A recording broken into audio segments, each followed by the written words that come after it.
Publicada em janeiro de 2015, a Lei 13.097 traz diversas novas regras que se aplicam ao mercado imobiliário, como a concentração das informações na matrícula do imóvel. Para o corretor de imóveis, que precisa estar sempre antenado quanto à legislação pertinente ao setor, é fundamental o conhecimento completo desta lei.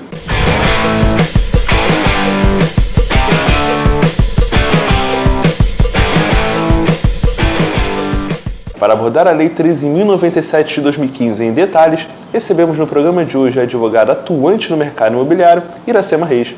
Iracema, obrigado pela presença. Mais uma vez é um prazer recebê-la aqui na TV Cresce Rio. Eu que agradeço, Caio. Espero que nós consigamos prestar boas informações aos nossos corretores. Inicialmente, destaca pra gente de que forma a Lei 13.097 de 2015 impacta o mercado imobiliário.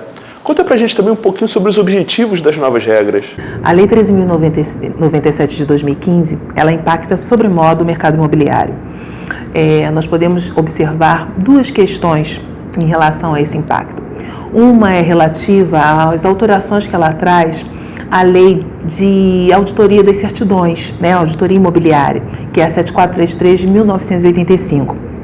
Ali nós temos então que quais são as certidões hoje necessárias à realização dos negócios imobiliários. Então, hoje, o notário, ele vai exigir tão e simplesmente a certidão de propriedade do imóvel, a certidão de ônus reais, a comprovação do pagamento do imposto de transmissão e as certidões fiscais. Essas é que passam a ser as certidões necessárias. A outra questão em relação ao impacto no mercado imobiliário diz respeito à concentração dos atos na matrícula do imóvel. E que atos seriam esses? Todo e qualquer ato que eventualmente traga uma insegurança ao negócio imobiliário, ou seja, em relação aos vendedores, em relação aos titulares da propriedade, devem estar registrados na matrícula do imóvel, tanto em relação a esses vendedores como em relação ao próprio imóvel. Então, qualquer ação que possa, isso em síntese, reduzir esses vendedores à insolvência, deve ser levado ao registro de imóveis.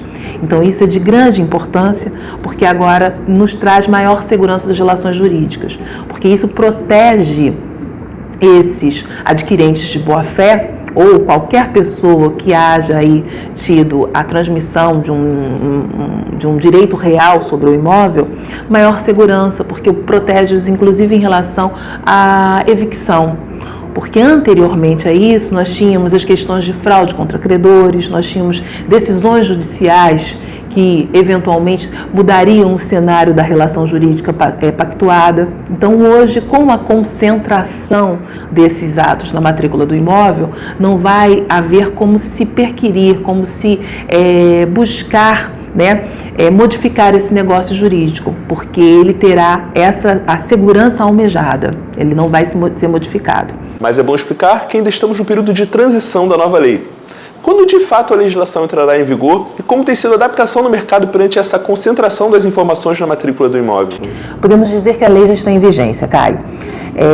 Desde a publicação dessa lei, a própria lei, que é uma lei multidisciplinar, ela estabeleceu os prazos de vigência dos seus respectivos artigos. No que tange a essas modificações, elas entraram em vigor 30 dias após a publicação da lei. No entanto, nós não temos, no que tange à concentração dos atos, uma cultura registral ainda. Então, a própria lei, no seu artigo 61, ela já observa que os atos que tenham sido realizados após a vigência dessa lei, anteriores à vigência dessa lei, eles terão até 2 anos para se adequarem.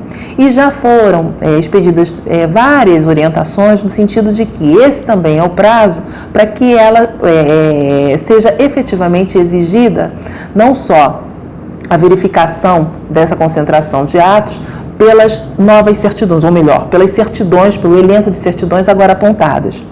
Então, hoje, as 2 certidões que precisam ser apresentadas são a certidão de propriedade do imóvel e a certidão de ônus reais. É nessa certidão de ônus reais que se pretende verificar o quê? Essa concentração de atos que possam levar a alguma insegurança do negócio imobiliário que esteja sendo pactuado. Então, podemos dizer que nós temos, após a publicação dessa lei, ainda 2 anos para que nós tenhamos essa exigência exclusiva em relação a esse elenco de certidões. Até lá, as certidões que sempre apresentamos, elas continuarão a ser as mesmas. Professora Iracema, então é recomendado que o corretor obtenha todas as certidões necessárias para garantir a segurança da negociação imobiliária? Com certeza. Enquanto não se criar essa cultura registral, nós temos que essas certidões é que dão a plena certeza de que o negócio não será tangenciado, de que esse negócio tem maior segurança jurídica.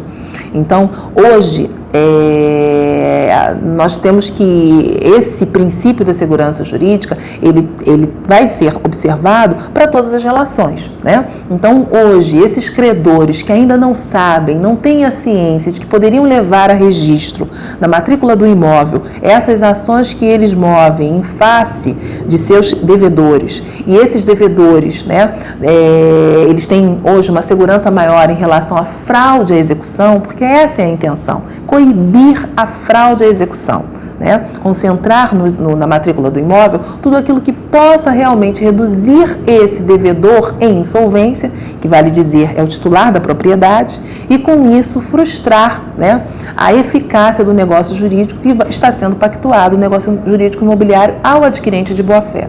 Então, até que nós tenhamos essa cultura, e está sendo apontado o prazo de 2 anos para que nós tenhamos essa cultura, as certidões que ora apresentamos, elas continuarão a ser exigíveis. Outra novidade da lei é a apresentação da certidão de propriedade no ato da lavratura da escritura. Mas o que representa esse documento e qual a sua devida importância?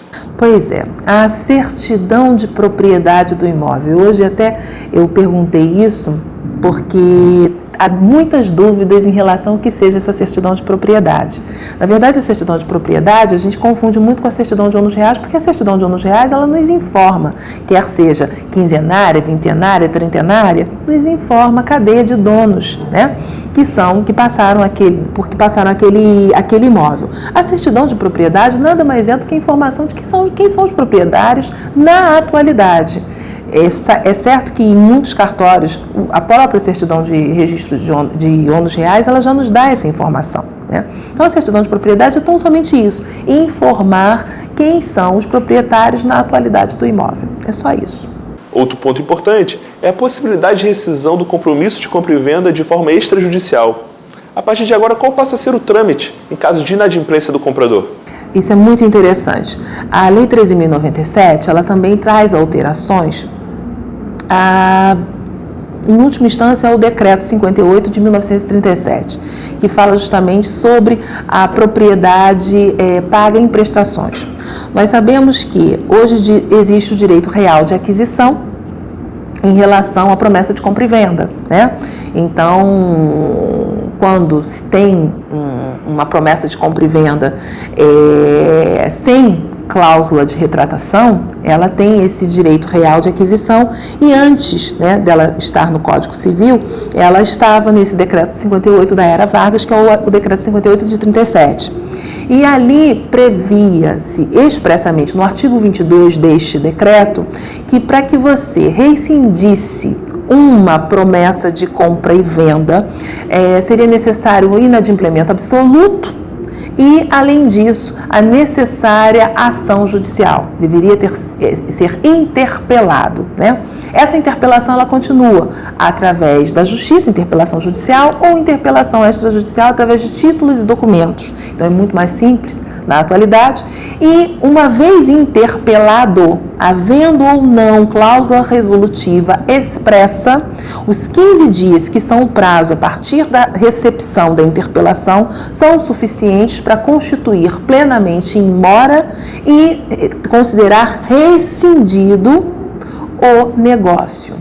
Então, é claro que essa disposição ela não traz a solução plena de todas as situações. Por exemplo, e a devolução das quantias? Previu o artigo 53 do Código de Defesa do Consumidor que nós não podemos reter a integralidade das quantias. Então, quando se pactuar a promessa de compra e venda, de natureza irretratável, porque a gente está falando aí justamente da possibilidade de rescindi-la por inadimplemento, após a notificação, é interessante que se tenha constado também no instrumento o quanto é que vai ser devolvido, porque o Código de Defesa do Consumidor fala que você não pode ficar com a integralidade. Mas veja, e durante o prazo da posse do imóvel, o IPTU que foi pago, né? Então as obrigações próprio terreno relacionadas ao imóvel, né? Elas deverão ser descontadas também dos valores a serem restituídos, uma vez que o imóvel estava na posse, ou não deverão? Deverão também ser restituídas, já que eu passo novamente a titular aquela propriedade, ou não tenho mais, né, a preocupação em transferir aquela propriedade, uma vez que o contrato terá sido rescindido. Então, hoje, pelas alterações que foram trazidas pela 13.097, nós temos isso. Não precisamos mais do manejo de uma ação judicial para rescindir. A mera interpelação, quer pelos títulos e documentos ou a interpelação judicial, é o suficiente para rescindir a contratação. Agora, isso não traz todas, né, as soluções. Então, é interessante que quando se fizer um documento desta natureza, mencione-se essa possibilidade. Então, aí, isso é o interessante para o nosso corretor de imóveis, e mencione também de que forma, porque se eu rescindo e houve pagamento do preço em prestações, é claro que não pode haver enriquecimento ilícito. Se eu restabeleço a relação do proprietário com a coisa, é claro que esse comprador ou promitente comprador, ele tem direito a ter a devolução do que ele pagou, se não na integralidade, em parte. É necessário que isso tenha sido previsto no contrato. Para finalizar, deixa um recado para o corretor de imóveis que está nos assistindo nesse momento. Estamos num período de transição. Então, o importante é buscar informações. Buscar informações para que seja dada maior segurança ao seu cliente em relação ao negócio que está sendo realizado. O que podemos dizer é que o novo cenário, ele traz maior segurança jurídica, mas ainda ele não está totalmente implementado. Então, o conhecimento da 13.097 se faz extremamente necessário para que essas informações sejam veiculadas nos instrumentos pactuados. Professor Iracema, mais uma vez obrigado pela presença e pelas informações passadas. Tenho certeza que foi um tempo muito importante para os corretores de imóveis. Eu que agradeço a oportunidade, espero que realmente tenha sido um tema cujos os esclarecimentos tenham sido pertinentes. A TV Cresce Rio é um canal que busca ser mais uma opção de qualificação para o corretor de imóveis, além de promover a interação entre o conselho e a categoria. Não fique fora dessa, acesse e indique para os seus amigos corretores de imóveis. Um grande abraço e até a próxima.